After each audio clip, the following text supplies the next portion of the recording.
Hi అండి.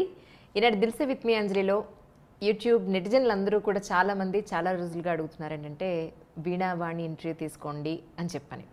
So ఇప్పుడు నా ముందున్నారు, మరి ఆవిడ అంతరంగాన్ని ఆవిష్కరించే ప్రయత్నం చేద్దాం. హాయ్ వీణావాణి. వీణావాణి అనాలా, వీణా శ్రీవాణి అనాలా, మీ ఇష్టం. చాలా రోజులైంది నిజంగా కలిసి. So nice to meet you once again. Thank you.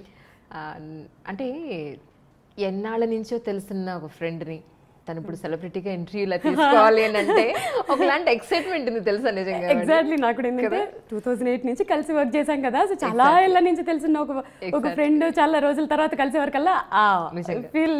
కానీ మిమ్మల్ని చూసిన ప్రతిసారి నాకు గుర్తొచ్చింది ఏంటి తెలుసా, మా టీవీలో very long back, I think 10 years అయినట్టుంది, ఇంకా ఎక్కువైంది కదా. చక్కగా ఒక చక్కగా చీర కట్టుకొని బొట్టు పెట్టుకొని సంచి పట్టుకొని వెజిటబుల్ మార్కెట్కి వెళ్ళి మాలతీస్ డైరీ, అది చాలా మందికి గుర్తుంది అబ్బా. అసలు మిమ్మల్ని చూసిన వెంటనే అది ఖచ్చితంగా గుర్తు రావాల్సిందే, ఎవరికైనా సరే మా టీవీ చూసేవాళ్ళు ఖచ్చితంగా గుర్తు రావాల్సిందే. అలా ఉండిపోయింది మైండ్లో తెలుసా. అబ్బా ఎంత చక్కగా ఉంది తిను అని అనిపించింది. అంత మంచి ఆపర్చునిటీ నాకు రాలేదు అని అక్కడ.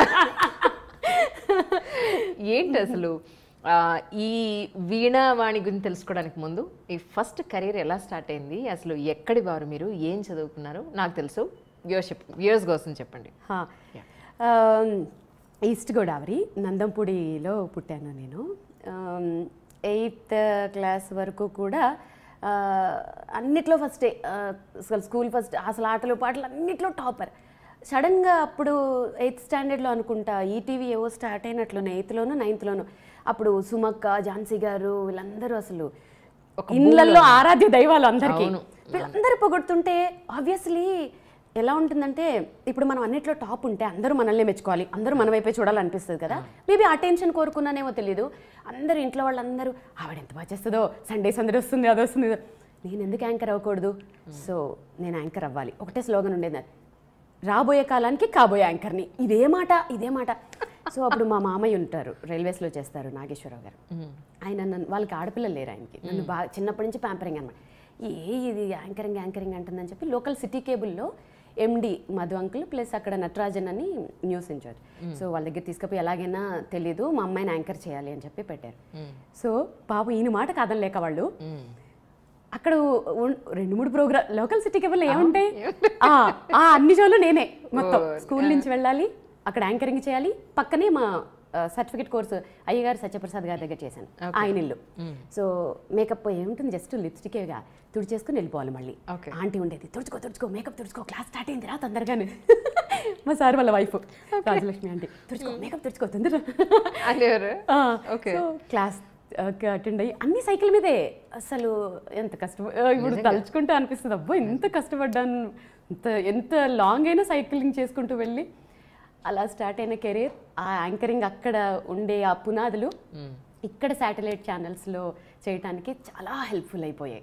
ఫస్ట్ అటెంప్ట్లోనే సెలెక్ట్ అవ్వడము మా టీవీలో, అసలు ఎక్కడ తిరిగి చూసుకోలేదు. ఇంకా ఎన్నాళ్ళు చేశారు మా టీవీలో? అప్పుడు కంటిన్యూస్గా 2002లో మా టీవీలో సురేష్ తేజ్ గారు ముందు చనిపోయారు కదా, సో వారు మా టీవీలో ఫస్ట్ ఉన్న డైరెక్టర్, ప్రేమతో అని మూవీకి షోకి తను నా ఫస్ట్ డైరెక్టర్ అనమాట. తర్వాత కన్సీవ్ అయిన తర్వాత బేబీ కొంచెం గ్యాప్ వచ్చింది. తర్వాత మిస్సెస్ ఏపీ కంటెస్టెంట్గా ఇది కూడా మర్చిపోవద్దు. దాని తర్వాత 2006 నుంచి 2014 వరకు అసలు రోజుకి 3 ఛానల్స్ 4 ఛానల్స్ వర్క్ చేసిన రోజులు కూడా ఉన్నాయి. వెనక్కి తిరిగిన రోజులే లేదు, మీకు తెలుసు కదా. నిజం. చాలా మంది కింద కమెంట్స్లో అడుగుతున్నట్టున్నారు, నేను పెళ్లి చేసుకుంటాను. నేను మా వారితో అంటాను, ఏమండి కామెంట్ వచ్చింది, మా వారిని అడిగి చెప్తానని చెప్పు అంటారు. సో అదంతా అభిమానం ఉంటుంది అంతే. కానీ నిజంగా చక్కగా ఈ రోజుల్లో అంత జుట్టు ఎక్కడ చూస్తున్నాం, ఎక్కడన్నా కనపడుతుందా? ఈవెన్ నాతో కనిపించదు. పెళ్ళి పిల్లలు అయిపోయిన తర్వాత ఆ జుట్టు కనపట్టలేదు, ఈ లుక్ కనపట్టలేదు. చక్కగా ఆ వీణ, ఆ బొట్టు, ఆ బొట్టలు, ఆ జడ సెట్ అయిపోయింది అంతే. నేను ట్రెడిషన్స్కి, మన హిందూ అంటే ఆచారాలకి సంప్రదాయాలకి చాలా విలువిస్తానండి. దేవుడైతే ఏంటి, స్పిరిచువల్, వెరీ స్పిరిచువల్. మా అత్తమ్మ ఏం చెప్తే అదంతా, మాకు సంప్రదాయాలు బాగా ఎక్కువ. ఒక టాపిక్ వచ్చింది కాబట్టి ఒకటి చెప్తాను. మా అత్తమ్మ పెళ్ళైన ఫస్ట్ డే ఇంట్లోకి రాగానే చెప్పారనమాట, ఇంట్లో కొన్ని ఆనవాయితీలు ఉంటాయి. అదేంటంటే మాకు మట్టి గాజులు వేసుకోకూడదు, మేము నల్లపూసలు వేసుకోకూడదు, ప్లస్ పుస్తల తాడు ఎవరికి కనపడకూడదు, మంగళసూత్రం. మా అత్తమ్మ వాళ్ళు కొంగులు కప్పుకునేవారట. ఇప్పుడు ఈ ట్రెండ్లో అలా ఉండలేము, ఆబ్వియస్లీ కాలానుగుణంగా మరం మారాలి. అప్పుడు ఏం చేస్తానంటే నేను పుస్తల తాడు వెనక్కి పెడతాను. చాలా మంది అనుకుంటారు నేను తీసేస్తానేమో అని. ఓకే, నో, వెనక్కి పెడతాను పుస్తల తాడు. ఓకే. సో ఇలా అంటే ఏ జిల్లా వాళ్ళు? తెలంగాణ, మెదక్. Okay, okay. కానీ వాళ్ళ వంశంలో కొన్ని ఆచారాలు ఉంటాయి కదా. సో మా వంశంలో ఇవి ఆన్వాయితీలు. ఓకే. ఇది దిష్టి తగులుతుంది అలా చూపించకూడదు అందరికీ అను సంథింగ్ అది. So okay. మీది లవ్ మ్యారేజ్ అని చెప్పని విన్నాను, అవునా? ఎలా అసలు మీరు సన్నగా చక్కగా ఈ రోజుకి తిరుపతి లడ్డు ఎలా అసలు ఎక్కడ పరిచయం మీది? నేను ఇంటర్ నుంచి, నేను చిన్నప్పటి నుంచి సెల్ఫ్ రెస్పెక్ట్ అంటే నేను మా డాడీని వాళ్ళని ఇబ్బంది పెట్టకూడదు అన్నట్లు అనమాట. సో ఇంటర్లో ఉన్నప్పుడే క్లాసెస్ చెప్పేదాన్ని. నేను రైల్వే స్టేట్ సెకండ్ ర్యాంక్ నాది, ఆర్ఆర్బి. సో జాబ్ వచ్చిందనమాట. సో ట్రైనింగ్ కోసం హైదరాబాద్ వచ్చాము. ఓకే. సో ట్రైనింగ్ తీసుకుంటున్నప్పుడు డాడీకి ఎక్కువ ఇబ్బంది అవ్వకూడదు అని చెప్పి క్లాసెస్ తీసుకునేదాన్ని, వీణా క్లాసెస్. సో మా హస్బెండ్ వాళ్ళ కజిన్ వాళ్ళ డాటర్ నా దగ్గర క్లాసెస్కి వచ్చేదనమాట. ఒకరోజు తన్ని తీసుకెళ్ళడానికి మా హస్బెండ్ వచ్చి చూసి నన్నే చేసుకుంటాను కూర్చున్నారు. ఎవరు ఫస్ట్ ప్రపోజ్ చేస్తారు? ఆయనే చేస్తారు ఆబ్వియస్లీ. మనకి అంతా అస్సలు అవి నచ్చేవి కావు అసలు, అస్సలు నచ్చేవి కావు. కాకపోతే ఏంటంటే నేను అందానికి ఇంపార్టెన్స్ అస్సలు ఇవ్వనండి, అస్సలు అందానికి ఇంపార్టెన్స్ ఇవ్వను. ఇవాళ ఉంటుంది రేపు పోతుంది అది. ఇప్పుడు ఇవాళ మా ఆయన తిరుపతి లడ్డులా ఉండొచ్చు, 1 year తర్వాత నేను అవ్వచ్చు.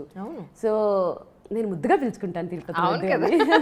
సో అందానికి అస్సలు ఇంపార్టెన్స్ ఇవ్వను. ఆయన నేచర్ ఎలా అంటే, నేను ఇప్పటివరకు అలాంటి ఒక జెంట్ అంటే ఒక మగవాళ్ళలో చాలా రేర్గా ఉంటారు. అంటే ఒక భార్య ఎమోషన్స్ని అర్థం చేసుకుంటూ, లైక్ నాకు ఎలా కావాలో అలా, నాకేం కంఫర్ట్స్ కావాలో నాకంటే ముందు. ఇప్పుడు ఫర్ ఎగ్జాంపుల్ నేను ఇప్పటివరకు చెక్ పోస్ట్లోకి వెళ్ళాలనుకుంటే నాకంటే ముందు స్టడీ చేసేస్తారు, ఇక్కడ నేను ఏమైనా ఇబ్బంది పడతానా, దారిలో ఏమైనా ఉంటాయా వేసి నువ్వు వెళ్ళు అంట. అంత కేరింగ్, కంఫర్ట్ చూస్తారు. సో ఇప్పుడు అనిపిస్తుంది నా సెలక్షన్ తప్పు కాలేదు. ఆయన ప్రపోజ్ చేసిన వెంటనే ఓకే చెప్పేశాను, నో ప్రాబ్లం. ఇంట్లో ఏం ప్రాబ్లం కాదా? అయ్యాయి, అవుతాయి, ఆబ్వియస్లీ అవుతాయి. సో నేను పెరిగిన వాతావరణానికి ప్రకారం అంటే మాది అగ్రహారం. సో అమ్మమ్మలు వాళ్ళందరూ మాట్లాడుకోవడం ఏంటంటే, పెళ్ళైన తర్వాత ఆడపిల్లకి అత్తగారు ఇల్లే మొత్తం, అత్తగారు మామగారే సర్వస్వం, పెళ్ళైన తర్వాత అటే ఉండాలి అనేవి విని విని విని ఉన్నాను. కాబట్టి ఇటే బెండ్ అయ్యాను. అంటే మగపిల్లోడు తల్లిదండ్రులను చూసుకోవాలి బాధ్యత, ఆడపిల్లని అత్తగారు వాళ్ళు మామగారిని చూసుకునే బాధ్యత నాది. సో 2 పడవల మీద కాలు పెట్టకూడదు లవ్ మ్యారేజ్ చేసుకున్నప్పుడు, ఎందుకంటే అది ఫెయిల్ అయ్యే ఛాన్సెస్ ఎక్కువ ఉంటాయి. అది ఎందువల్ల అనేది కొంచెం ఫేస్ చేసిన వాళ్ళకి తెలుస్తుంది. ఆ మెచ్యూరిటీ కూడా రావాలి, ఎంత చెప్పినా అర్థం కాదు. సో అందుకని ఒక పడవను వదిలేయాలి అనుకుంటున్నప్పుడు మన హిందూ ధర్మం ప్రకారం నా బాధ్యత ఏంటి, సో ఇటు మొగ్గి అటు వదిలేసి. బాధ అనిపించట్లా? బాధ అనిపిస్తుంది కొన్ని సందర్భాల్లో, ఎందుకు అనిపించదు కదా. కానీ ఆ బాధని చెప్పానుగా రీప్లేస్ చేసేసారు మా హస్బెండ్. ఎట్లా అంటే వాళ్ళ మేనమామ ఉంటారు, సొంత మేనమామ, పెళ్ళైన వెంటనే వాళ్ళని దత్త తీసేసుకున్నారు. అమ్మ నాన్న అని వాళ్ళదే పిలుస్తాను. మా అత్తమ్మ ఒక అమ్మ, మా కో సిస్టర్ ఒక అమ్మ. ఇంతమంది నన్ను ప్యాంపర్ చేసి చూసుకుంటున్నప్పుడు, ఇంత బాగా చూసుకుంటున్నప్పుడు కెరీర్ మీద కాన్సన్ట్రేషన్ చేసాం, ఇంకా వెనక్కి తిరిగి చూసుకోలేదు. పాప ఇంకా అవన్నీ పెట్టుకుంటే ముందుకెళ్ళలేం. లైఫ్ ఎలా వెళ్ళిపోతూ ఉంటుందో వెళ్ళాలి అంతే. It's wonderful. కానీ అప్పటి నుంచి వీణలో మీకు బాగా అనుభవం ఉంది యాక్చువల్లీ, చిన్నప్పటి నుంచే. కానీ ఎక్కువ అవేర్నెస్ వచ్చింది ప్రజల్లో, శ్రీవాణి వీణ వాయిస్తారు, లేదంటే ఇప్పుడు ఇన్ని మూవీస్కి చేశారు, ఆ లిస్ట్ మనం నెక్స్ట్ క్వశ్చన్లో తీసుకుందాం. ఇప్పుడు ఇంత సచ్ గ్యాప్ ఎందుకు వచ్చిందంటారు? స్టార్టింగ్ నుంచి మీకు ఆ విద్య అయితే మీలో ఉంది, అవును, కానీ ఇంత గ్యాప్ ఎందుకు వచ్చింది మీ ఉద్దేశం? చెప్తాను. మంచి క్వశ్చన్ ఇది. గ్యాప్ ఎందుకు వచ్చింది అని అంటే, మనం ఏదైనా ఒక విద్య స్టార్ట్ చేసినప్పుడు సరస్వతి అమ్మవారికే మొక్కుతాం, ఆమె చేతిలో ఉండే వీణకి చాలా గౌరవం ఇస్తాం. ప్రాక్టికల్గా చూస్తే ఈ వీణని డైరెక్ట్గా చూస్తే పర్సంటేజ్ ఎంత నేను చెప్పలేను, కానీ చాలామంది పీపుల్ ఒక బ్రహ్మ పదార్థం చూసినట్లు, అమ్మో అది మనకు అర్థం కాదురా, అదేదో ఇన్స్ట్రుమెంట్, ముట్టుకోవాలంటే కూడా ఏదో కత్తినో చాకునో ముట్టుకోవాలన్నట్టుగా ఫీల్ అవుతారు. అవునా కదా? అవును. సో అదేంటో బ్రహ్మ పదార్థం. దానివల్ల ఏమైపోతుందంటే ఆల్మోస్ట్ అంతరించిపోతుంది.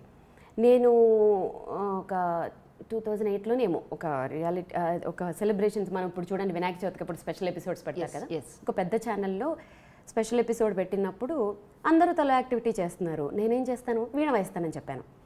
సో డైరెక్టర్ గారు కూడా నా మీదగా అప్పటికి ఆయన పాపం విముఖంగానే ఏం వీణ ఎవరు వింటారు అనుకుని నా మీద గౌరవంతో సరేనండి మేడం తెచ్చుకోండి అన్నారు. ఓకే, అందరూ డాన్సులు చేశారు, అవి చేశారు ఇవి చేశారు. అప్పటికే సెట్ సౌండ్స్ తోటి దద్దరిల్లిపోయిన టైంలో నేను కూర్చున్నాను, వీణ పెట్టుకున్నాను. అప్పటికి ఇంకా నాకు మైక్స్ ఎలా సెట్ చేయాలి, ఈ ట్రాక్స్ ఏంటి, ఈ సౌండ్స్ మీద అంత అవగాహన లేకపోవటం వల్ల వాయిస్తూ ఉంటే అందరూ ఒక్కొక్క వికెట్ పడిపోతుంది. అమ్మో ఇవిడు ఎప్పుడు ఆపేస్తుందని కొంతమంది, నా మీద ప్రేమతో కొంచెం ఇలా అనేవాళ్ళు కొంతమంది, వాళ్ళ మొహాలన్నీ నాకు అర్థమై ఎక్కువ ఇబ్బంది పెట్టకూడదని ఆపేశాను. అలాంటివి ఎన్ని ఫేస్ చేశానో నేనైతే. అసలు ఇంట్రెస్టే ఉండేది కదా ఎవరికి, వీణ అంటే ఎవరు వింటారు, వింటే కదా మనం వాయిస్తాము.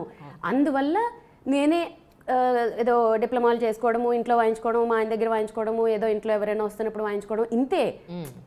ఎవరైనా ఎంకరేజ్ చేస్తే వాయిస్తాము.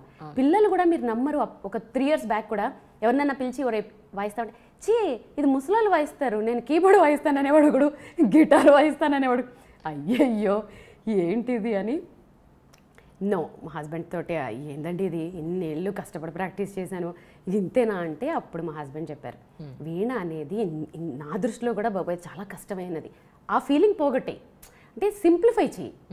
వాళ్ళకి అర్థం కానిది వాయిస్తే కదా వాళ్ళు భయపడతారు, వాళ్ళకి అర్థమైంది వాయించు అనేవారికల్లా అప్పుడు ఒక థాట్ వచ్చి సినిమా పాటలు. అంటే ఇక్కడ ఒకటి, నేనేం పెద్ద ఘనకార్యం ఏదో చేశానని కాదు, మన పూర్వీకులు అంటే మహానుభావులు చిట్టిబాబు గారు, కొనుక్కుడు వైద్యనాథన్ గారు మీరు చూసినట్లయితే వారు కూడా ఇలాంటి ఒక ఎక్స్పెరిమెంటే చేశారు. అంటే మధ్య మధ్యలో కచేరీలు చేస్తూ మధ్యలో సినిమా పాటలు వాయించేవారు.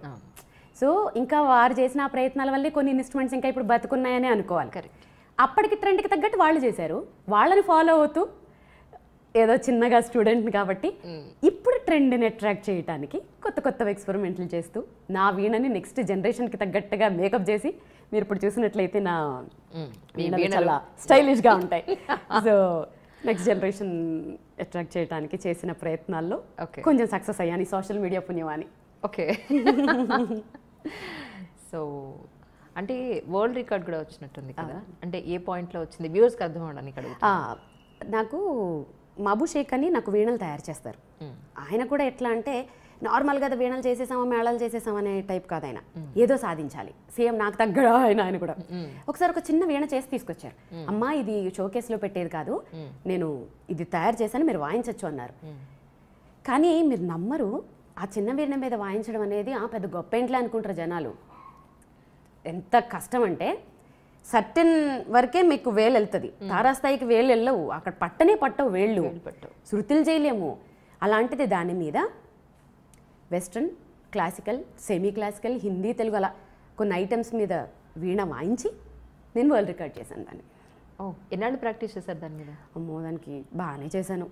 అంటే ఎన్నాళ్ళు అంటే టైం పీరియడ్ తక్కువే కానీ హార్స్ ఎక్కువ, గంటలు ఎక్కువ. ఈ చేతులు ఇక్కడంతా కాయలు కాచిపోయి శృతులు చేస్తుంటే ఆ ఫోటో ఒకళ్ళు గిఫ్ట్ కూడా ఇచ్చారు నాకు, ఆ వేళ్ళు ఉంటాయి ఇక్కడ అలా శృతి చేసినప్పుడు అవి తిరగక పిరడాలు చాలా కష్టమయ్యి. సో అవి చాలా దానికి కొంచెం కష్టపడ్డారు. ఒక వీడియో చూసాను మీద, నేను వేళ్ళు కూడా బాగా బ్లాక్గా అయిపోయి ఉన్న వీడియో ఒకటి చూసాను, ఇప్పుడు ఎలా ఉన్నాయి? ఇప్పుడు అలానే ఉంటాయి ఇంకా కొంచెం. ఓ మై గాడ్, ఆబ్వియస్లీ మీకు ఎక్కువ గంటలు ప్రాక్టీస్ చేస్తే వేళ్ళు ఇలా అవుతాయి.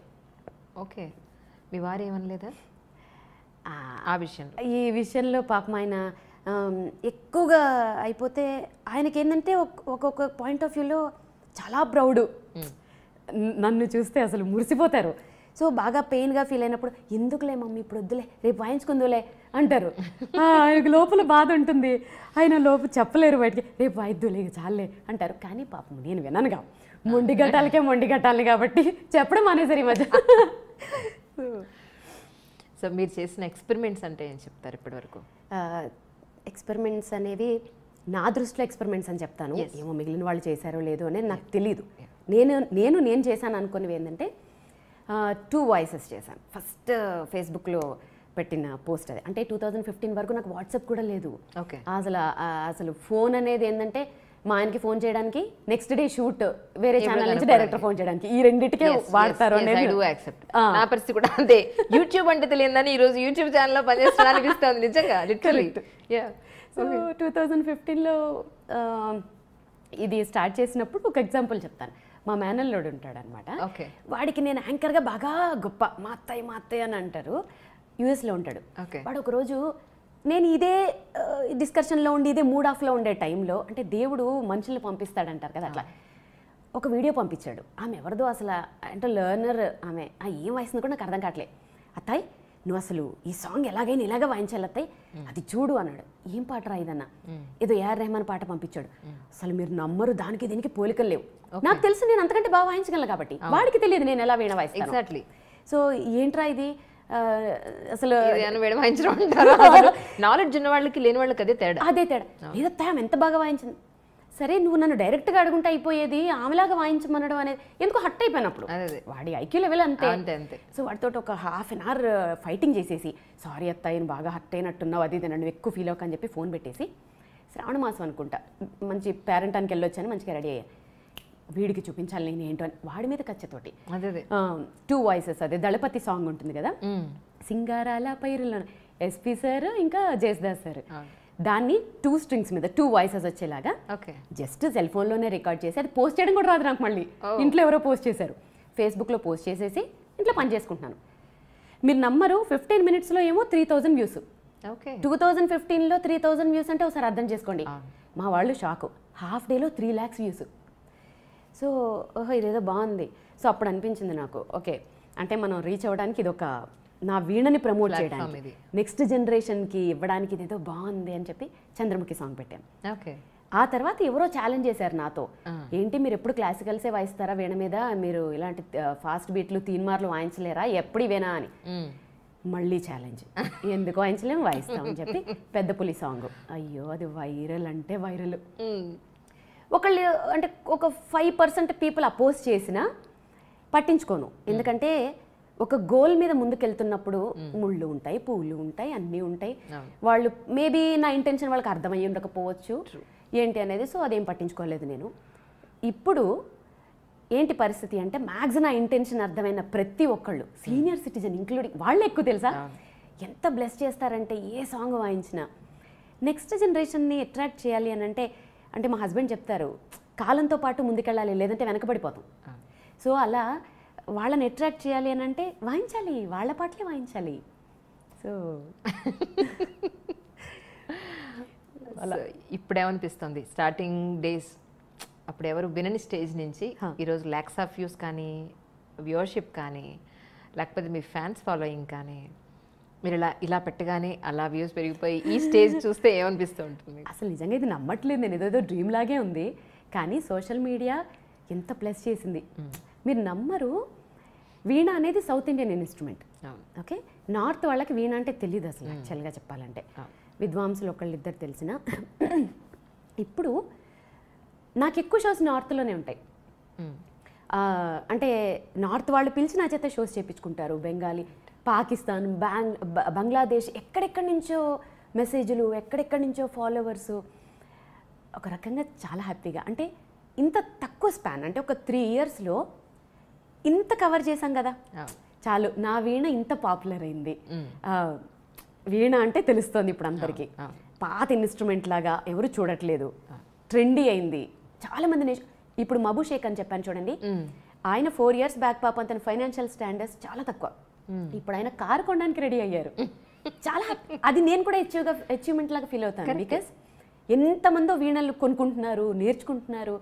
So feeling proud. కానీ ఎంత మంచి పని చేసినా, ఎంత ఎదిగినా, మన వెనకాతల మనల్ని గుచ్చేవాళ్ళు, పొడిచేవాళ్ళు చాలామంది ఉంటూనే ఉంటారు. చాలా పెద్ద అయిపోయింది వీణావాణి లేదా శ్రీవాణి, లేదు అని అంటే తన అందంతో కొట్టుకొచ్చేస్తుంది, లేదా టాలెంట్ ఏమీ లేదు, నాకన్నా ఎక్కువ టాలెంట్, ఇలాంటివి చాలా వచ్చే ఉంటారు అనుకుంటున్నాను. మీ ఎక్స్పీరియన్స్ ఏంటి? ఇక్కడ నేనేం చెప్తానంటే, మీరు చెప్తుంది కరెక్ట్, అందంగా ఉన్నారు అది ఇదని కామెంట్స్ వస్తాయి. అది ఎప్పుడు వచ్చాయంటే, యాంకరింగ్ చేసినప్పుడు రాలేదే, ఇప్పుడు ఎందుకు వస్తున్నాయంటే, ఫస్ట్ ఆర్ట్. నా వీణను చూసి పెద్దవాళ్ళైనా ఎవరైనా అమ్మాయి ఎంత బాగా వాయిస్తుంది, పద్ధతిగా ఉంది, నెక్స్ట్ డే ఇలాగే వస్తుంది, చక్కగా ఉంది కదా. డెఫినెట్గా. ఒక కొటేషన్ చెప్పనా, విద్య వల్ల అందం పెరుగుతుంది కానీ అందం వల్ల విద్య పెరగదు. ట్రూ. సో ఎగ్జాక్ట్లీ ఇంతకుముందు మీరు అనుకున్నట్లుగా అనుకోవచ్చు చాలా మంది, ఒక దగ్గర కాకపోయినా ఒక దగ్గర విద్య. ఇప్పుడు అందం దాంతో ఎంత కొట్టుకొస్తాం. ఇప్పుడు నేను ఇప్పుడు అందంతో చేస్తుంటే మా అయితే 2 సార్లు చూస్తారు, 3 సార్లు చూస్తారు, 4గోసారి ఎంతకని చూస్తారు చూడరు. టాలెంట్ లేకపోతే చూడరు కదా. విద్య ఉంటేనే చూస్తారు. అవును. నా హార్స్ టుగెదర్స్ గంటలు గంటలు పిచ్చిదాల్లా కూర్చుని సాధన చేసి దేవుడికి కూడా జాలేసి ఉంటుంది. సో మేబీ ఈరోజు బ్లెస్డ్ అంతే. స్టార్టింగ్ డేస్ నుంచి ఈరోజు వరకు చాలా మైల్స్ మీరు ఒక మాటలో చెప్పాలంటే అచీవ్ చేశారు. ఏమనిపిస్తుంది లైఫ్? ఇంకా ఏం కావాలనిపిస్తాను? ఎప్పుడు అంటే ఇంకా ఏం కావాలి అనేవి ఎప్పుడు ఆలోచించనండి. ఎందుకంటే తెలియదు లైఫ్ ఎలా పోతుందో మనకి తెలియదు కదా. ఏం ఆలోచించను. ఈరోజు ఏం చేయాలి, నెక్స్ట్ రేపు ఎలాంటి సాంగ్స్ పెట్టాలి, షోస్ దానికోసం కాన్సన్ట్రేట్ చేస్తాను. గోల్స్ అంటే ఏం పెట్టుకోను. ఒక్కటే ఒక్క గోల్, నా వీణ నెక్స్ట్ జనరేషన్కి వెళ్ళాలి. వీణ చచ్చిపోకూడదు. వీణని కాదు, మన క్లాసికల్ ఇన్స్ట్రుమెంట్స్ తీసుకున్నా సరే మన వారసత్వం కదా. మనం ఎప్పటి నుంచి వచ్చాయండి అవన్నీ. చాలామంది సింపుల్గా వోకల్ అనేస్తారు, ఎందుకంటే కష్టం ఉండదు కదా, వినేసి పాడేసేయచ్చు. సో ఇన్స్ట్రుమెంట్స్ చచ్చిపోతున్నాయి. మ్యూజిక్ కాలేజెస్లో చూస్తే మీరు అసలు చూడలేరు. అసలు అవి తుప్పు పట్టేసి, బూజు పట్టేసి, తీగలు తగ్గిపోయి వాయించేవాళ్ళు లేక అవి చూడలేము అసలు మనం కొన్ని మ్యూజిక్ కాలేజెస్లో అయితే. సో అలాంటి స్టేజ్ ఉండకూడదు ఇన్స్ట్రుమెంట్స్కి. అవి మన అసెట్స్ అని తెలుసుకోవాలి జనాలు. సో నేర్చుకోవాలి. అదొక్కటే గోల్ అంతే. దానికోసమే పరిగెడుతున్నాను అంతే. నేనేదో అచీవ్ చేసేయాలి, అది చేసేయాలి, ఏం లేదు. సో అందుకే ప్రిఫరెన్స్ ఉన్న దగ్గర మాత్రమే షోస్ చేస్తాను. నా వీణకి ప్రిఫరెన్స్ ఉండాలి. వీణని ఇష్టపడే వాళ్ళ దగ్గరే షోస్ చేస్తాను. అదొక్కటే గోల్ పెట్టుకున్నాను. ఎవరింట్లో అయినా నేర్చుకునే వాళ్ళైనా ఆర్టిస్టులు అయినా సరే 1 లేదా 2 వీణలు ఉంటాయి. మీ దగ్గర ఏంటంటే ఎన్ని వీణలు ఉన్నాయి? ఏంటి వీటి స్పెషాలిటీస్ ఏంటి అసలు? ఒక్కొక్క వీణకు ఒక్కొక్క స్పెషాలిటీ ఉంది. ఇవన్నీ నా బేబీసే. మీరు నమ్మరు, ఈ వీణలో ఏదైనా ఒకటి ఇక్కడ ప్లేస్ లేదు కదా, వేరే ఇంట్లో పెడదాం అనుకుంటే కూడా అమ్మో ఏడుస్తుంది అన్న ఫీలింగ్ వస్తుంది నాకు.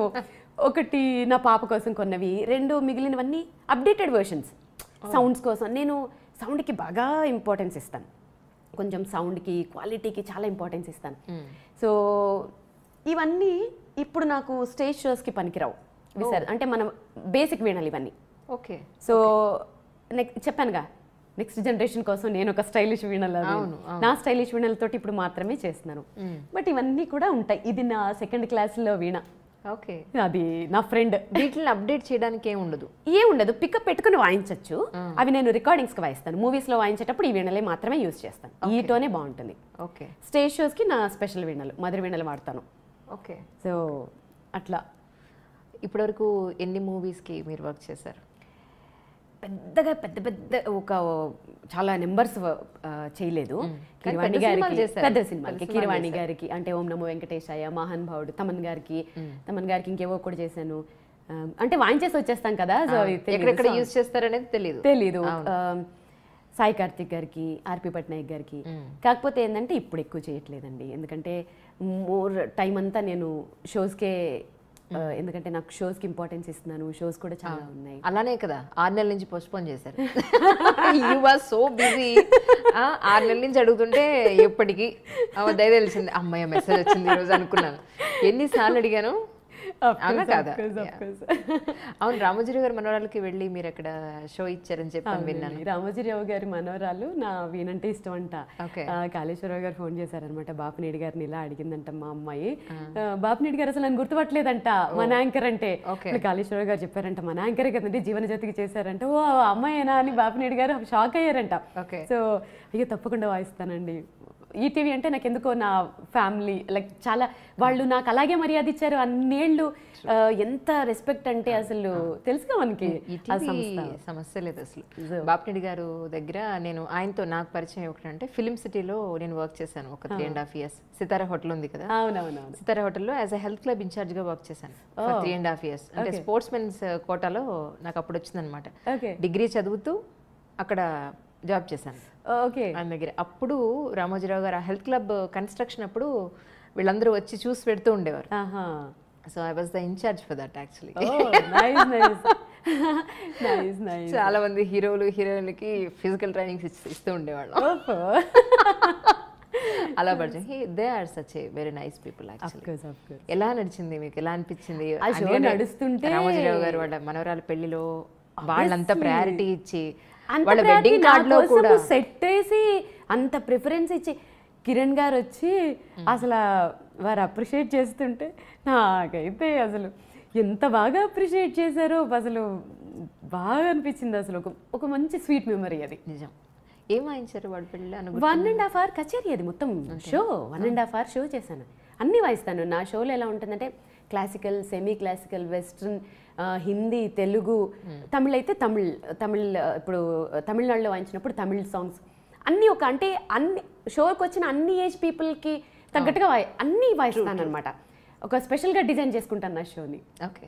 కానీ మధ్యలో విన్నాను మీరు షోస్ చేయడం లేదు అని చెప్పాను. షోస్ చేయడం లేదు కాదు. 2 years బ్యాక్ నేను ఇచ్చిన ఇంటర్వ్యూలో ఏం చెప్పానంటే, నేను కొన్ని చూశాను కాబట్టి అది ఆ ఇంపాక్ట్ ఉండిపోయింది. అంటే ఫ్యామిలీ ఫంక్షన్స్లో అంటే మ్యారేజెస్లో ఎలా ఉంటుందంటే, ఒక షో ఇక్కడ ఏదో ఆర్కెస్ట్రా ఏదో పెడతారు, వాళ్ళని అసలు చూసే సందర్భాలు కూడా ఉండవు. ఎవరి హడావిళ్ళల్లో వాళ్ళు ఉంటారు, వాళ్ళు అద్భుతంగా పాడుతూ ఉంటారు. అమ్మో ఇలాగే ఉంటాయి మ్యారేజెస్ అనుకుని చాలా రోజులు ఎన్ని రిఫ్యూజ్ చేసేసానో. నేను ఆ ఇంటర్వ్యూలో కూడా చెప్పాను, మ్యారేజెస్కి వాటికి వాయించనండి ఎందుకంటే అక్కడ ఇంపార్టెన్స్ ఉండదు అని. మేబీ సోషల్ మీడియా పుణ్యమాని అది చూసి నన్ను అప్రోచ్ అవుతున్నారా ఏనది తెలియదు. కానీ ఇప్పుడు మీరు నమ్మరు, దాని తర్వాత అంటే 1 year బ్యాక్, 1 year కూడా కాదు ఏమో, అప్పుడు ఒక కాల్ వచ్చింది. ఒక పెద్ద ఆయన ఫోన్ చేసి, అమ్మ మా ఇంట్లో అందరూ నీవేనంటే చచ్చేలా ఇష్టపడతాము, మేము మీ షో చూడాలి అని అంటే మేము అంటే వేరే ఒక ఇది తీసుకుని మీ ఆర్గనైజ్ చేయలేము. మీ షో చూడాలి అని అంటే మా ఫ్యామిలీలోనే మేము వాయింపించుకోవాలి. ఒకసారి రండి వాయించండి, మీకేమైనా ఇన్కన్వీనియంట్గా అనిపిస్తే నన్ను అడగండి. ఎందుకో మాటలు బాగా ఇంప్రెసివ్గా అనిపించాయి. మీరు నమ్మరు, పెళ్లి కార్డులో ఫస్ట్ పేజ్లో నాది అది నా షో అని. అది కూడా ఎలాగా ఏదో జోలపాటలాగా ఉండే వీణ కచేరీ అని సంథింగ్ ఏదో తమిళ్. సో అలా పెట్టి ఫస్ట్ పేజ్లో నాది, నెక్స్ట్ పిల్లగాడు వాళ్ళది, నా కోసం సెట్, సౌండ్ సిస్టమ్స్ కూడా ఎలా తెప్పిస్తారు తెలుసా, ఇళయరాజా గారు వాళ్ళందరికీ వాడే సౌండ్ సిస్టమ్స్. ఇంజనీర్ ఎవరు, ఏఆర్ రెహమాన్ గారి దగ్గర ట్రైనింగ్ తీసుకుని ఇంజనీర్, అంటే సౌండ్ కూడా తేడా రాకూడదని అంత ఇంపార్టెన్స్లు ఇచ్చి చుట్టూ మొత్తం ఇంకా చైర్లన్నీ నా వైపు తిరిగిపోయి ఉంటున్నాయి. ఎంత బాగా అనిపిస్తున్నాయో నాకు అనిపించింది అప్పుడు, ఏంటి ఇలా ఇంత బ్లెస్డ్ నేనని. ఇప్పటి వరకు చేస్తున్న ఫ్యామిలీ ఫంక్షన్స్ అన్నీ అదే ఇంపార్టెన్స్లు. సో బాగా అనిపిస్తుంది. సో అలా ఇంపార్టెన్స్ ఉంటే ఖచ్చితంగా చేస్తాను. No doubt. రీసెంట్గా అయితే చెన్నైలో ఓన్లీ 100 members హోమ్ కాన్సర్ట్, అది నా కోసమే పెట్టుకొని నా కచేరీ పెట్టుకున్నారు. ఎంత బాగా అనిపించిందో సీరియస్లీ, అసలు బాగా అనిపించింది. ఈ వీణలకు సంబంధించి అంటే సర్వీస్ అవి ఎలా ఉంటుంది యాక్చువల్లీ? ఏది ఇప్పుడు ఈ వీణ ఉంది, వీటికి సర్వీస్ చేయడం లేదంటే ఇది పాడైపోతుందేమో అని ఎలా దానికి సంబంధించి? అది కొంచెం ఇప్పుడు నేను ట్రావెల్ చేస్తుంటే మొన్న నా వీణ కూడా అదే డ్యామేజ్ అయింది. వాళ్ళు ఫ్లైట్లో కొంచెం ఎత్తేస్తారు. అవి మాబు షేక్ అని చెప్పాను కదా, ఆయనే మాటికి వస్తారు. ఇది మేళం, ఇది ఎక్కువ దీనికే రిపేర్ అవుతుంది. ఇది వ్యాక్స్, ఓకే, ఎక్కువ దీనికే రిపేర్ వస్తుంది అంతే. ఆల్మోస్ట్ దీన్నే బాగా వాయించేస్తే 2 yearsకి ఒకసారి 1 yearకి ఒకసారి మేళం చేయించుకుంటే సరిపోతుంది. ఎంత అవుతుంది చేయించడానికి? 3,000 అంతే, అంత కాస్ట్లీ ఏముండవు. ఓకే అంతే. ఓకే, అదొక్కటేనా దానిలో ఎక్కువ పోయేది, లేకపోతే ఇంకేముండవు? అంటే డెలికేట్ ఇన్స్ట్రుమెంట్, డెలికేట్, మనం హ్యాండిల్ అంటే చక్కగా హ్యాండిల్ విత్ కేర్ అన్నట్టుగా చక్కగా హ్యాండిల్ చేసుకుంటే మ్యాక్స్ అది తప్ప ఇంకేమీ రావు. ఇప్పుడు కొంతమంది ఏంటంటే వీణలు పెట్టుకోవాలి కదా అని షోకేసుల్లో పెట్టినట్టు పెట్టి పిల్లలు అటు తిరిగి కింద పడేస్తే ఈ కుండ విరిగిపోతుంది. ఆల్మోస్ట్ ప్రతి పాత వీణలకి ఇదే డ్యామేజ్. ఈ కుండ ఇక్కడ విరిగిపోతుంది, ఈ కుండ అదొక్క డ్యామేజ్ అవుతుంది మెయిన్. ఓకే, మీరు మాత్రం బాగానే పెట్టారు, చాలా జాగ్రత్తగా. ఆబ్వియస్లీ మా ఇంట్లో ఎలా చాలా చంటి పిల్లలు చూసినట్టు చూస్తారు. అందులో నేను కొన్ని విషయాల్లో వెరీ స్ట్రిక్ట్, సిస్టమేటిక్. నన్ను ప్రిన్సిపాల్ అంటారు ఇంట్లో. ఆబ్వియస్లీ అంటే ఉండాలి, లేకపోతే నడవదు. నేను సిస్టమేటిక్గా ఉంటాను, మీకు తెలుసు. టైం టు టైం చేసేయాలి పనులు, ఏ పని ఎప్పుడు చేయాలి అప్పుడు చేసేయాలి, వర్క్ అనుకుంటే చేసేయాలి. ఇవన్నీ ఇంట్లో ఎవరైనా సరే అలా లేజీగా ఉంటే తెగ తిట్టేస్తాను. సో నన్ను ప్రిన్సిపాల్ అంటారు. అంటే అన్నారు, నో ప్రాబ్లం అంటే అనుకోని అని చెప్పేస్తాను. స్టార్టింగ్ మీరు అంటే మ్యారేజ్ చేసుకున్నప్పుడు వేణుస్వామి గారు ఏం చేస్తూ ఉండారు అప్పట్లో? అప్పట్లో కూడా అంటే మా వంశం నుంచి మేము అయ్యగారు అంటే మా మామయ్య గారు ఫస్ట్ యాదగిరిగుట్ట పెద్ద పూజారిగా చేసేవారు. ఓకే. తర్వాత నాచారం నరసింహస్వామి టెంపుల్లో పెద్ద పూజారి. ఓకే. మా హస్బెండ్, మా బావగారులు, వాళ్ళ మేనమామలు అందరూ భద్రాచలంలో పెద్ద అయ్యగారులు అందరూ ఇదే ప్రొఫెషన్. Right right. సో మా మామయ్య గారు కూడా జ్యోతిష్యం అక్కడి నుంచి వచ్చిన వారసత్వమే. అప్పుడు ఇంకా చిన్న పిల్లోడు కాబట్టి ఎక్కువగా కాన్సన్ట్రేషన్ చేయలేదు. సో వయసుతో పాటు విద్య కూడా పెరుగుతుంది కాబట్టి కాన్సన్ట్రేషన్ చేయడం వల్ల ఆయన కూడా వేణుస్వామి సడన్గా పుట్టుకొచ్చేసాడని చాలా మంది అనుకుంటారు. కాదు, ఆయన ఎప్పటి నుంచే ఉన్నారు. అంటే జనరల్గా ఇంట్లో ఈ పూజలు లేదంటే జాతకాలు ఎక్కువ మడి ఆచారం ఎక్కువ ఉంటుంది అని చెప్పని అనుకుంటూ ఉంటారు. నిజమేనా? మీరు దానికి యాప్ట్ అయ్యారా? మా హస్బెండ్ ఏం చెప్తారంటే దేశ కాలమాన పరిస్థితుల ప్రకారం వెళ్ళాలి అంటారు. ఆయన ఎకో ఫ్రెండ్లీ. సో ఇది బాగుంది వర్డ్, న్యూ వర్డ్. ఇప్పుడు మడిచార్లు కట్టేసుకుని తడి బట్టలు కట్టేసి మడి ఆచారాలు అంటే ఈ అపార్ట్మెంట్స్లో ఇక్కడ కుదరదు. ఆబ్వియస్లీ మన మనసులో ఉండాలి భక్తి అనేది. నేను పూజలు చేస్తాను, సో నా స్టైల్లో నేను చేస్తాను. సో అంతే. అంత మడలు ఆచారాలు అనేసి ఇంట్లో మేడ్స్ని వాళ్ళని దూరం అలా అస్సలు అన్నాను. సో అందరూ ఫ్యామిలీ మెంబర్స్ లా ఉంటారు, అస్సలు అలాంటివి లేవు. ఓకే. అంటే మిమ్మల్ని పెళ్లి చేసుకోవాలనుకున్నప్పుడు జాతకం అది చూపించుకున్నారా? మరి అడిగారా మీరు? అన్ని చూపించుకునే అప్పుడు నేను ఏం అడగలేదు. ఇప్పుడు అడిగారా? ఇప్పుడు అంటే అప్పుడు అదే అంటారు, అప్పుడు నన్ను పెళ్లి చేసుకోవడమే ఇంపార్టెంట్, ఈ జాతకాలు అవన్నీ చూపించుకున్నారో లేదో తెలియదు. తర్వాత చూపించినట్లున్నారు బాగా కలిసాయి అని. మా ఇంట్లో అందరూ జ్యోతిష్యులే కదా, మా బావగారులు అందరూ కూడా ఉంటారు కాబట్టి చూసి చెప్పినట్టున్నారు తర్వాత కలిసింది అని. మీకుందా నమ్మకం జ్యోతిష్యం మీద? డెఫినెట్గా ఉందండి. ఎందుకంటే అఫ్ కోర్స్ ఇగో అపోజ్ చేసే వాళ్ళు ఉంటారు. ప్రాక్టికల్గా నాకు ఒక ఎక్స్పీరియన్స్ చెప్తాను. ఇది కాంట్రవర్సీ చేసేవాళ్ళు చేస్తారు, నమ్మేవాళ్ళు నమ్ముతారు, నమ్మని వాళ్ళు నమ్మరు. ఎవరి నమ్మకాలు వాళ్ళవి. 2014లో సైనస్ సర్జరీ చేసుకుని నేను యాంకరింగ్ అంతా ఆపేసి అప్పుడు ఇంకా మా హస్బెండ్కి ఇంకా నాకు ఏమన్నా అయితే అపురూపం కదా, వద్దు చాలు ఇంకా డస్ట్ వచ్చేస్తుంది వెళ్ళొద్దు అన్నారు. 1 year ఇంట్లో ఉండి ఆబ్వియస్లీ అంత వర్క్ చేసి ఇంట్లో ఖాళీగా కూర్చోవాలి అని అంటే చాలా కష్టం కదా. మాటికి ఏంటి ఇలా నేను ఇంకింతేనా, ఇంకేం చేయలేనా అంటే నువ్వు వీణనే బాగా ప్రాక్టీస్ చేయి, 2016 తర్వాత వీణ పేరు చెప్తే నువ్వు గుర్తొస్తావు అన్నారు. అప్పుడు ఎలా తిట్టానంట ఆయన్ని, ఏమండే మీరు మీ జాతకాలు అంతమంది విద్వాంసుల్లోనంట పేరు చెప్తానంట నా పేరు గుర్తొస్తుందట అని చెప్పి చాలామంది అంటే స్టార్ మహిళ శ్రీధర్ రెడ్డి ఉంటారు, సిద్ధు నన్ను అక్క అంటారు, బావ అంటారు. సిద్ధుకు ఫోన్ చేసి సిద్ధు మీ బావిలా చెప్పారు అని అంటే, ఏమో అక్క సూపర్ స్టార్ అయిపోతావేమో, బావ చెప్పింది తిరగవద్దు, బావగారు చెప్పింది ఏమో అని. నేను టీవీలో కూడా కొంతమందికి చెప్పాను ఇలా అంటున్నారు అని. ఎందుకంటే అప్పుడు ప్రతి ఒక్కటి షేర్ చేసుకునేదాన్ని కొంతమందితో. అయిపోయిన తర్వాత కట్ చేసి చూస్తే అప్పుడు మాట అన్నారు, జరిగితే ఏం చేస్తావన్నారు. అది చెప్పను మీకు తర్వాత సీక్రెట్గా చెప్తానే. సో బెట్ కూడా కట్టాను. సో తీరా కట్ చేసి చూస్తే మరి ఇప్పుడు జరిగినట్టే కదా, దానికి ప్రూఫ్స్ కూడా ఉన్నాయి కదా. అందుకే వాళ్ళ పేర్లు చెప్పాను. ఎందుకంటే ట్రాష్ అనేవాళ్ళు, అవనేవాళ్ళు, ఇవనేవాళ్ళు మస్తు మంది ఎప్పుడు ఉంటూనే ఉంటారు. ప్రాక్టికల్గా నేనే ఎక్స్పీరియన్స్ కదా. సంవత్సరం ఏ రోజు సూర్యగ్రహణం వస్తుంది, ఏ రోజు చంద్రగ్రహణం వస్తుంది, ఈ సంవత్సరమే చెప్తున్నారు కదా, చెప్తున్నారు.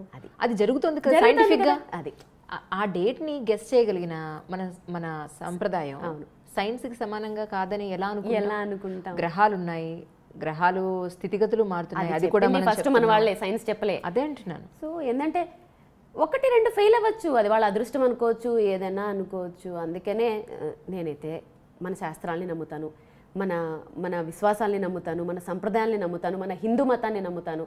నేను ప్యూర్ హిందూ. So nice. మరి మీ వారి విషయంలో వచ్చిన ఈ ఛానల్స్ కాంట్రవర్సీలు కింద కామెంట్స్ చూస్తే మీకేమనిపిస్తూ ఉంటుంది? నేనేం పట్టించుకోనండి. అంతేనా? ఎందుకంటే 1 dayలో సెలబ్రిటీస్ అయిపోయిన వాళ్ళం కాదు మేము. ఎంత కష్టపడ్డాము, ఎక్కడి నుంచి లైఫ్ స్టార్ట్ చేసాము అనేది మాతో ట్రావెల్ చేసిన వాళ్ళు మీడియాలో అయితే ఏమి, సినీ ఫీల్డ్లో అయితే ఏంటి చాలామంది ఉన్నారు. ఇవాళ నిన్న కాదు, మా హస్బెండ్ బుడ్డోడుగా ఉన్నప్పటి నుంచి ఆ పద్మాలయ స్టూడియోల్లో ఉండి వాళ్ళందరికీ ముహూర్తాలు పెట్టి వాళ్ళందరికీ పూజలు చేసి అప్పటి నుంచి ఉన్నాం. ఓవర్ నైట్ స్టార్డమ్ వచ్చేసి ఓవర్ నైట్గా అయిపోయిన వాళ్ళం కాదు. ఇవాళ రేపు ఏమైపోయిందంటే కామెంట్లు అనేవి కామన్ అయిపోయాయి. సో ఆ కామెంట్లు చదువుకుంటూ ఆ డిప్రెషన్లోకి పోయి సాధించాల్సిందన్నీ ఆపేసి ఏం ఉపయోగం? మనం ఏం సాధించాలో సాధించాలి, ప్రూవ్ చేయాలి. ఫస్ట్ అందరూ తిడతారు, ప్రూవ్ అయిన తర్వాత బళ అంటారు. ట్రూ. తిట్టినప్పుడు కాముగా ఊరుకుని అది ప్రూవ్ అయ్యేదాకా వెయిట్ చేయాలి. మా హస్బెండ్ అదే చెప్తారు. పర్ఫెక్ట్ అంతే అసలు. ఒక్క 2 ఏళ్ళు 1 year. అవును. మా హస్బెండ్ అదే అంటాను, ఆయన జాతకాలు చెప్పేటప్పుడు కామెడీగానే ఉంటుంది, జరిగినప్పుడు అవును. సో దాన్ని మా హస్బెండ్ అనే కాదు, ఏ జ్యోతిష్కుడైనా ఒక విషయం ఉన్న జ్యోతిష్కుడు చెప్పినప్పుడు కింద తిట్టేవాళ్ళు తిడతారు, తిట్టనీయండి. జరిగినప్పుడు ఒక్కళ్ళు మాట్లాడరు. మళ్ళీ పాపం వాళ్ళకేమో దండేసి సన్మానం చేయొచ్చు కదా, చేయరు. ఎక్కడైనా ఒకటి జరగకపోతే ఇంకా లాగడాలు. అఫ్కోర్స్ ఇది మనకి రిలేటెడ్ టాపిక్ కాదు, కానీ మన సంప్రదాయాలు కదా, ఇది మన సంస్కృతి కదా. మన సంస్కృతుల్ని మనమే తవ్వుకుని మనమే గొయ్యి తీసి కప్పెట్టేస్తే ఫారిన్ కంట్రీస్ నుంచి వచ్చి వాళ్ళు వేదాలు శాస్త్రాలు జ్యోతిష్యాలు నేర్చుకుంటుంటే మన శాస్త్రాలని మనమే తొక్కేసుకుంటున్నాం. సో ఎందుకో బాధ అనిపిస్తుంది. సరే, ఇది మనకి రిలేటెడ్ కాదు. ఎప్పుడు ప్రాక్టీస్ చేస్తుంటారు డేలో జనరల్గా? ఎప్పుడు చేయరు అని అడగండి. 24 గంటలు, ఒకటి నిద్ర, 2 ప్రాక్టీసు, ఈ 2 ఉంటాయి నా లైఫ్లో ఈ మధ్య. ఇంకొకటి చేయను, పెట్టను. మీ కెరియర్లో అప్పటి నుంచి ఇప్పటి వరకు మీకు బాగా నచ్చి ఇది ఖచ్చితంగా నేను ఇంటర్వ్యూ చేస్తే ఇది ఖచ్చితంగా వాయించాలి అనుకున్నది ఒక్కటి, అది కూడా ఒక చిన్న లైన్ వాయిస్తే చాలు. డెఫినెట్గా చాలా ఉన్నాయి, సెలెక్ట్ చేసుకోవడం కష్టం, ఒకటి వాయిస్తాను.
స్టార్టింగ్ యాంకర్గా కెరీర్ స్టార్ట్ చేసి తర్వాత పెళ్ళి, సంతానం, ఆ తర్వాత వైఫ్ మదరు, ఇప్పుడేమో ఈ సెలబ్రిటీ స్టేటస్.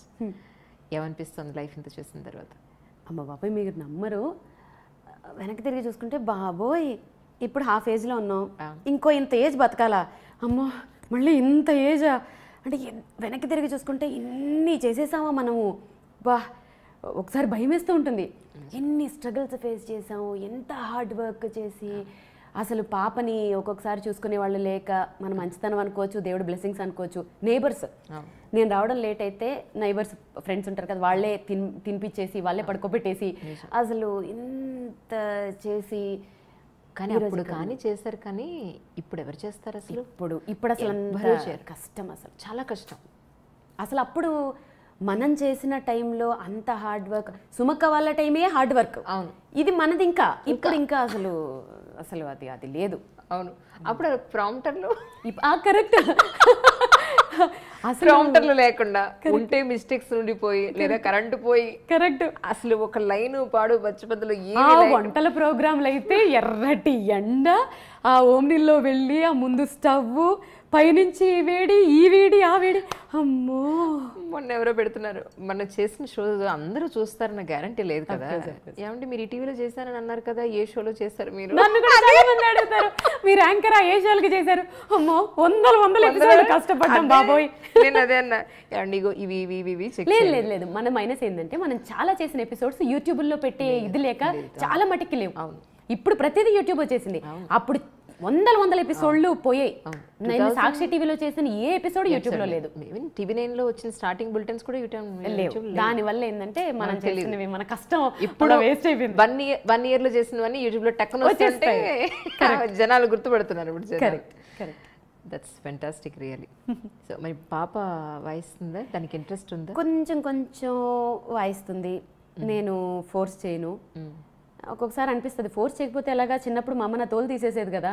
వాళ్ళకి తెలియదు కదా ఫస్ట్ థింగ్, వాళ్ళకి ఏది ఇంట్రెస్ట్ ఉంది ఏంటి అని వాళ్ళకి తెలియదు. మనమే గుర్తించాలి, అప్పుడు ఏంటంటే కొంచెం పుష్ చేయాలి అని అనుకోవాలి. అప్పుడు నేను ఏం చేస్తానంటే కొంచెం వాళ్ళని ఫోర్స్ చేయకుండా తెలివిగా ఏం చేయాలి అని అంటే, వినికిడి చాలా పవర్ఫుల్ నేర్చుకోవడం కంటే. సో ఆమె నాకు పెద్ద పెట్. స్కూల్ నుంచి వచ్చిందంటే ఇక్కడే మొత్తం ఇక్కడ ఇంకా మొదలు పెడుతుంది, సుత్తంతా వినాలి మొత్తం అన్నీ. వింటూ ఏంటంటే వీణ వాయిస్తూ ఉంటాను కదా, కూర్చోపెడతాను పక్కన. సో ప్రతిదీ అది వింటుందా లేదా ఏం చేస్తానంటే ఒక అపశృతి వాయిస్తాను. బాగుంది అంటుంది. పెట్టకారం బాగుంది, ఆహా మమ్మీ సూపర్. సో అలా దాన్ని టెస్ట్ చేస్తూ ఉంటాను. ఓకే, సో మేబీ చూద్దాం. ఓకే.